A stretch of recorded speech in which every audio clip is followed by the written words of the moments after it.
In this session, I want to take a quick look at aligning and distributing objects in CorelDRAW. You know, when we're laying out designs, we might have a couple of different objects or elements and we want to distribute them or align them.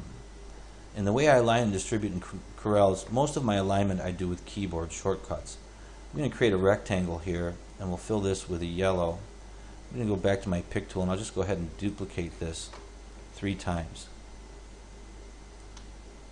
As you can see right there, and we'll go ahead and zoom in. We'll take a look at distribution and aligning.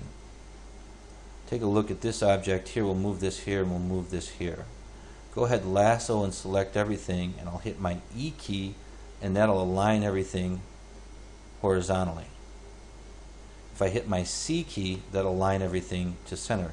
Now it's going to align based on the last object selected. If I click here, hold down Shift, click here, hold down Shift, click here, hold down Shift, hit the C key, it aligns to the last object that you have selected. I'm going to go ahead and rotate this and change it from being sideways to being vertical.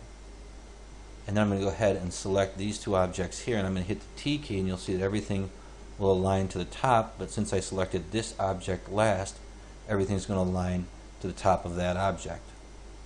If I select this object, and then this object and hit the B key for bottom, it's all going to align to the bottom. I selected this object last, so it's going to align to that object. If I hit the C key, everything's going to align to the center of that object. Let's hit Control Z and go back, and let's look at distribution.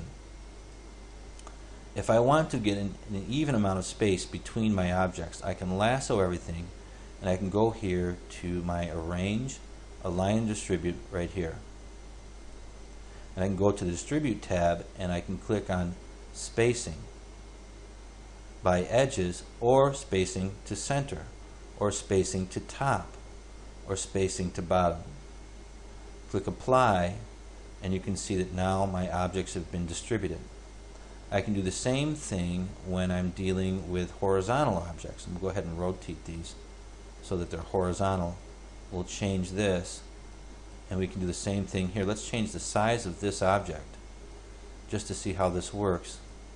If I go with distribution, we'll hold down Shift and Shift by spacing and click Apply. You're going to get an equal amount of space. If I go by center and click Apply, you can see how that changes the distribution. So we want to be aware of this aligning and distributing because we want to be able to use it when we're doing design work, making sure that our text and our graphics are all aligned correctly and straight. Go ahead and wrap here, and we'll continue in our next session.